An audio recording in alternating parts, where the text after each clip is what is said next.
2025년 7월 19일 토요일 아침 남북한 선대가 함께 모였습니다. 통일을 이야기하기 위해 그리고 직접 그 현장을 보기 위해 오늘 우리는 분단의 현장을 찾아가는 여정을 시작합니다. 광화문 서울청사후문 주차장 모두가 인사를 나누고 버스에 오릅니다. 현장 방문의 의미를 설명하는 브리핑 단순한 여행이 아닌 역사와 만나는 시간 첫 번째 도착지는 경의선 남북출입사무소 남북을 연결하던 희망의 통로 하지만 지금은 닫힌 문 멈춰선 시간 우리는 가상 출입 절차를 체험하고 한때 북으로 향하던 사람들의 발걸음을 떠올립니다.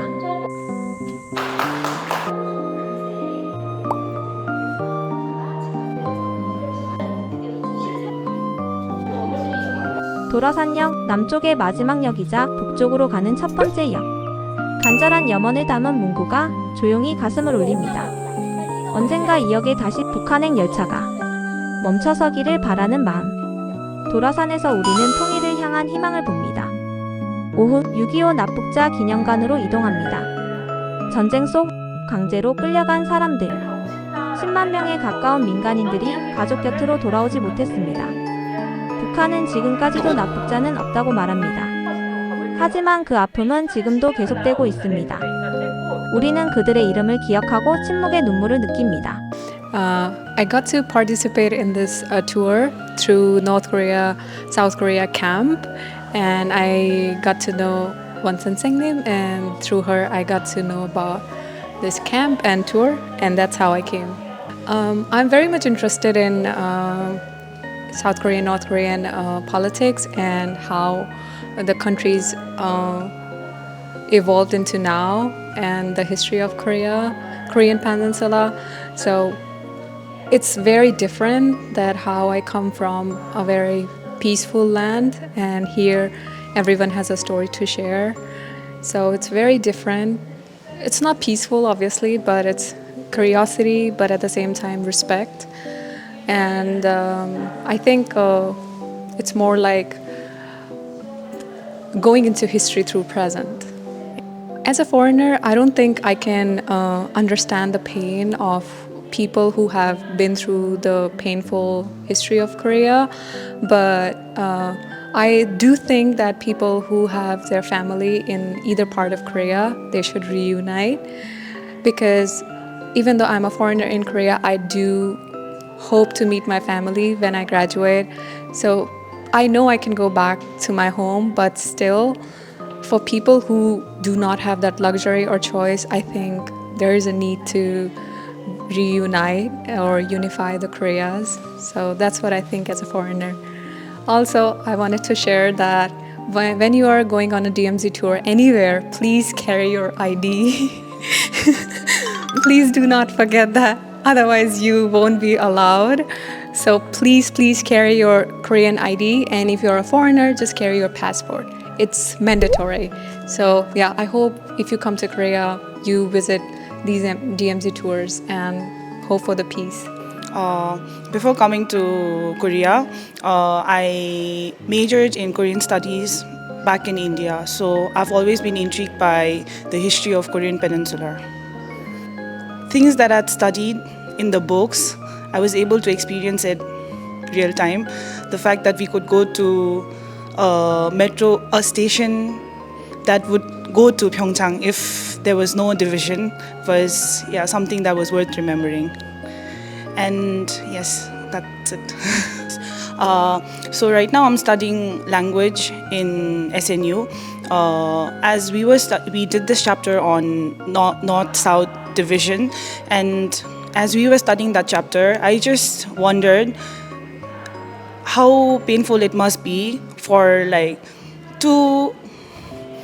nation to be divided into two parts where people are from the same ethnicity. So that was very painful. 강 하나를 사이에 두고 보이는 북한. 가까워도 갈 수 없는 거리. 쌍안경 너머의 풍경은 멀지만 선명합니다. 전망대 전시실을 돌아보며 우리는 분단의 현실과 마주합니다. 그리고 다시 한번 통일의 의미를 마음속에 새깁니다. 이렇게 그 3대를 통해서 통일 교육을 할 수 있다는 점에서 이상적임을 느꼈고, 도라산 전망대에 와서 또 북한을 직접 볼 수 있다는 게 흥미로운 경험일 것 같아 와보게 되었습니다. 사실 도라산역에 갔을 때 좀 신선한 충격을 많이 받았던 것 같습니다. 도라산역에 갔을 때 평양방면이라는 그런 글귀가 있었는데, 이게 정말 낯설지 않고 우리가 언젠간 통일된다면 이 기차를 타고 언젠간 평양에 갈 수 있겠다라는 또 생각을 하게 되었던 것 같습니다. 청년 세대가 통일에 무관심한 것은 사실입니다. 그러나 통일이 언젠가는 되어야 한다는 생각을 가지고 있고, 그 통일을 위해서 점진적 통일을 좀 더 생각하고, 통일을 위해 어떤 청년이 할 수 있는 일이 무엇인가를 찾아보도록 하겠습니다. 저는 옛날부터 통일에 대한 관심도 많았고, 대학 시절에도 통일 리더 캠프도 다녀왔고, 통일에 대한 인식도 많이 가져왔습니다. 네, 이런 계기로 여기까지 왔습니다.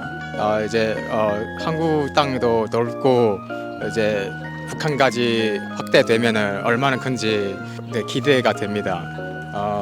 이제 같은 친구들도 이제 통일에 대한 관심이 많았으면 좋겠습니다.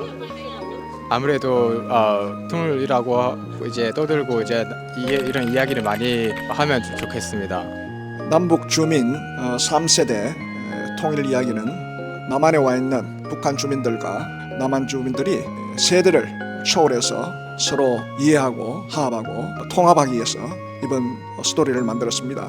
이번에 현장 체험을 하면서 남북한 주민들이 서로 가깝게 다가오면서 서로 대화도 하고 서로의 차이점을 이해하고 먼 미래의 통일을 위해서 사회 통합을 하기 위해서 오늘 이 자리를 만들었습니다. 아마 오늘 하루가 비록 짧지만 이러한 계기가 남북한 주민들이 서로 세대를 초월해서 공감하는 그런 하루가 될 수 있다고 생각합니다. 앞으로 이와 같은 사업들을 우리 남북사회통합연구원은 더욱더 많이 개발해서 활발히 해나갈 계획입니다. 하루 동안의 여정. 우리는 단지 어느 장소를 다녀온 것이 아닙니다. 멈춘 시간, 잊혀진 이름들, 닫힌 문가, 이어질 길. 모두가 통일을 향한 이야기였습니다. 이 여정을 통해 통일이 더 이상 막연한 단어가 아닌 지금 필요한 노력임을 깨닫습니다. 남북한 3대가 함께하는 통일 이야기, 그곳을 가다. 그 첫 번째 이야기였습니다. 우리 모두가 이 길의 주인공입니다. 다음에 이어지는 통일 이야기에서 다시 또 만나요.